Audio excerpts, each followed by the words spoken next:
I majored in communication in my undergrad program in college, and this meant that I focused on how to communicate and connect with people. A lot of that had to do with interpersonal communication, intercultural communication, nonverbal communication, but it also was heavy into stage communication or presenting from the stage, speech, as it were. One of the things that we had to work on was something called throwaway words or filler words or audible pauses. This is a pattern of speech that all of us have, regardless of how polished your speech is, you deal with using throwaway words. They are words like that kind of thing is littered in almost everyone's speech day to day. But when you get onto a platform, whether it be the pulpit at your church or a stage where you're presenting, and you communicate where that is a part of your speech, where those words are littered throughout your language, it really muddles your message. It makes it seem like you're uncertain. It makes it seem like you're hesitant. And it doesn't make for as confident of a presentation. So in this episode, we're going to talk about how you can begin to rid throwaway words from your sermons. If you're new here, this is the Preaching Donkey podcast. My name is Lane. I am your humble host. I'm so thrilled and humbled that you would stop by to hang out with me today. Cannot wait to get into today's topic. But before we get started, I want to put something in your hands for free as a way to say thank you for stopping by today. If you go to preachingdonkey.com/21days, you can pick up my free 21-day guide to creating killer sermons. This is a 3-week, 3-step process that will walk you through how to create and deliver a compelling, life-changing message. So whether you've been preaching for a long time and you're looking for some fresh and new ideas, or you're just starting out in your preaching ministry and you're trying to find any resource you can, there's something in here for you. Go to preachingdonkey.com/21days. You can pick it up there totally for free. All right, how to stop using throwaway words in your sermons. This is an article that I wrote years ago on Preaching Donkey. Pauses are great. They can add emphasis and give more weight to your point. A well-placed pause is a powerful public speaking tool that you should know how to use.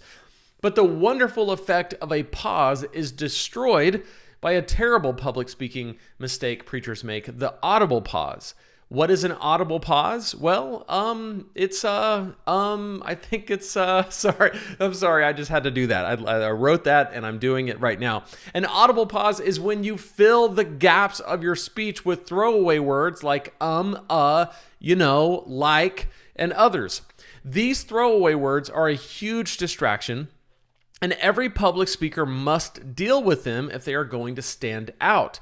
To audibly pause is natural. To quit audibly pausing is a lot of work, but it's what separates the preachers from the donkeys. Here's how to stop using throwaway words in sermons. Now, I want to mention, if it doesn't make sense what this is, think about this. When you have a conversation with someone, you're going back and forth in your conversation with that person. They're speaking, you're speaking, they're speaking, you're speaking. If you are trying to figure out how you're going to answer that person in a conversation, they just said something and you have an idea, what you will do is you will fill that space with some noise. You'll fill that pause with something audible, like, and what you're doing is you're signaling to the other person that you're having a conversation with that you're going to say something. So don't interrupt me. It's basically a way of saying, I've got a thought coming. Don't interrupt me. Don't throw me off my thought. But when you're preaching, it's a one-sided conversation. We've talked about this before. Conversational preaching is great, but when you have both sides of the conversation in a one-on-one conversation, it can feel normal and natural to use audible pauses almost as a defense to say, I'm not done talking, or I'm about to say something, so don't interrupt me while my brain is trying to catch up with my thoughts or my words. My words are trying to catch up with my brain. But when you're preaching, all it does is really work against you because you're looking at a group of people that are not going to interrupt you in most cases. They're not. They're waiting for your next thought. So if it's filled with a lot of audible pauses, it's very, very distracting.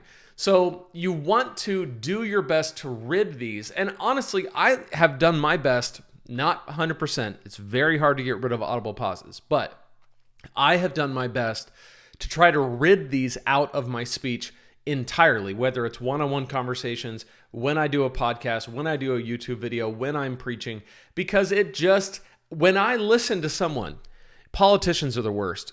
Politicians can be some of the worst speakers. They'll be asked a question and every single sentence, every word, every other word is littered with audible pauses.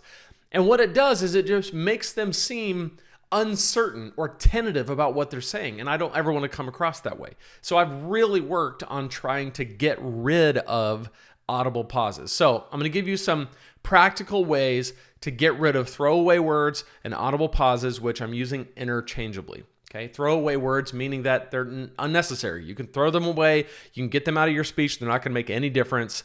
And audible pauses meaning that instead of just pausing and letting that pause sit there, you fill that pause with a throwaway word. So it's audible. So how do we get rid of them? Here we go. Number one, rehearse your sermons out loud.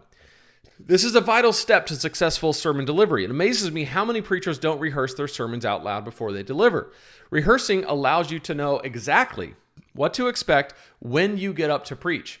You don't want surprises. You want to have a grasp on every detail of your sermon.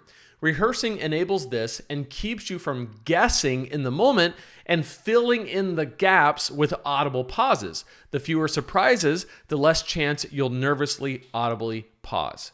Okay, this is huge. You may be an incredibly gifted, polished, experienced preacher. And if that's the case, awesome. I love that. I love that so many people who listen to Preaching Donkey are veteran preachers who are trying to improve. That's awesome. You may be new to preaching, where you're just getting started. That's awesome as well. I love that so many people who listen to Preaching Donkey are new to preaching. I love it all. There's a tendency, though, for people when they're experienced preachers to think, I am past the point where I need to rehearse my sermon out loud. I'm past that. I don't need that. And in some cases, that may be true. But here's my argument for why you should still do it. Because when you put together a particular sermon for, like, let's say this Sunday, you're going to preach a sermon, it is arguably probably the first time that you've made this set of thoughts, that you've presented this argument, these truths in this way, in this order, from this passage, like this to these people. It's likely the first time that you've ever done that. You may have preached thousands of messages, but this message is unique. And its cadence is unique. And the points that you're making are unique. And the scripture is unique. Even if you taught that passage before, you're probably teaching a different angle of it or a different way through it.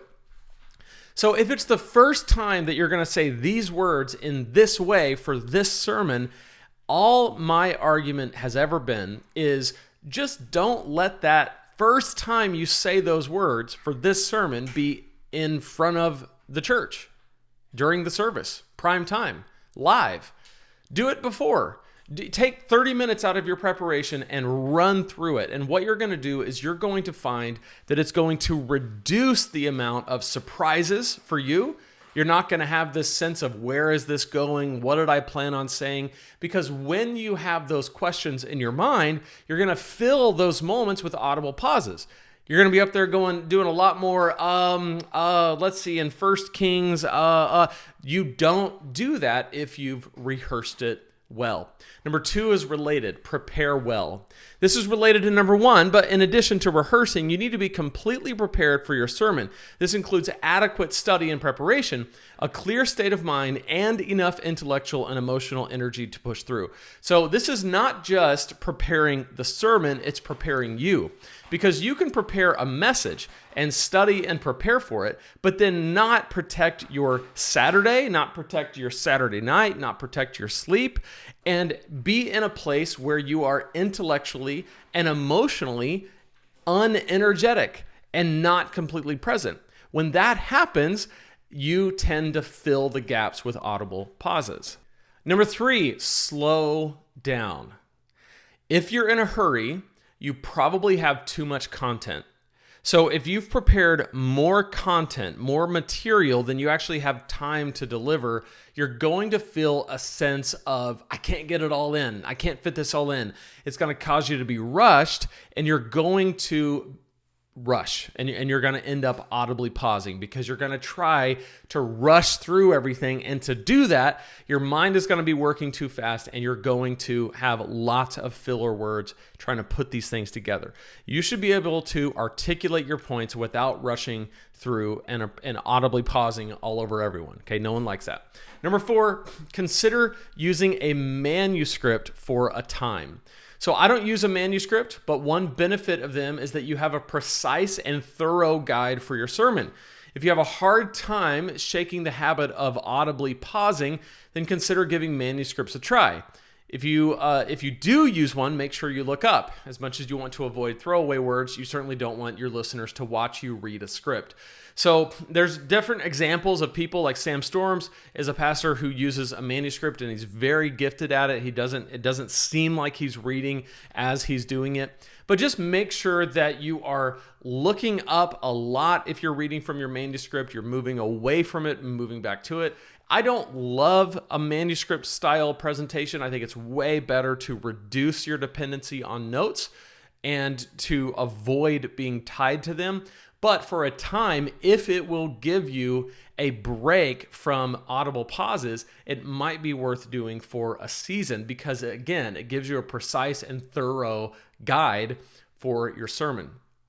Number 5, cue yourself up for your next thought. This should be CUE. One of the most common reasons why you use words like and is because you are trying to think of what's next.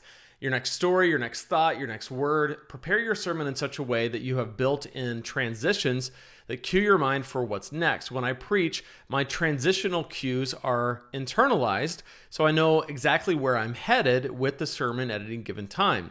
I have also organized my notes so that I can look down at any point and have an immediate visual cue to let me know where I need to go next. I don't usually need to look at my notes because of my preparation methods, but it's helpful to have a backup. So I always have a very clear path through my notes.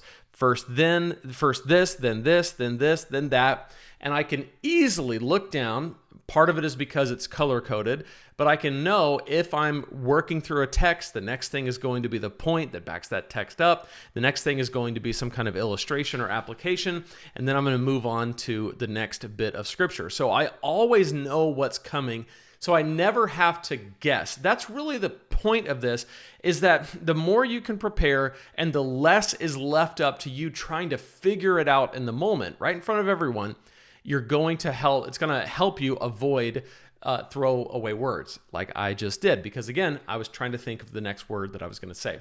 Number 6, watch your game film. Watch yourself preach on video and keep track of when you use audible pauses. Look for patterns and work on eliminating them. It may feel awkward or embarrassing, but if you're serious about getting better, give it a try. So you should always watch yourself. Always. Anytime you can record yourself preaching, which you should every time. There's no excuse not to. You have a cell phone. Have someone set it up. Hit record on it. You can do it out of view of everyone. The church most likely is going to record the sermon. Just get a copy of it and watch it. And look for patterns. When do you start to say lots of audible pauses? When do you tend to use filler words? Then in your next sermon, make sure that you prepare well in those instances. Number 7, enlist the help of a friend. Have a trusted friend make a list of every time you use filler words in a sermon. They might have a perspective as to why. This is where a preaching team comes in handy, right? If you have a preaching team and they're able to be honest with you in this way, they're able to give feedback about, hey, it seems like you lose your train of thought sometimes when you try to transition from a point to an illustration. Let's talk about that. How can we help make that better? Number 8, get a foam hand and have someone smack you in the face every time you do it. Self-imposed physical pain is always a great way to train yourself to kick a habit, just for kicks. So there you go. Audible pauses, throwaway words are incredibly hard to deal with, but the goal is never 100% perfection. The goal is to reduce How much? And what you're going to see is that your quality of communication, the quality of your speaking is going to go up as things like filler words and audible pauses go down. I will say sometimes an audible pause, sometimes a word like or works if you're telling a story, if you're showing a reaction, if you are doing a comedy type thing. Sometimes it works if it is intentional.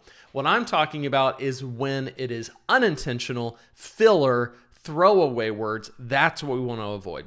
I'd love to hear how you have dealt with this kind of thing. If you're watching on YouTube, just comment below. Let me know how you deal with throwaway words in your messages. If you're listening on one of the several podcast players that we're on, please leave a review, especially if it's 5 stars. I'd appreciate that so much.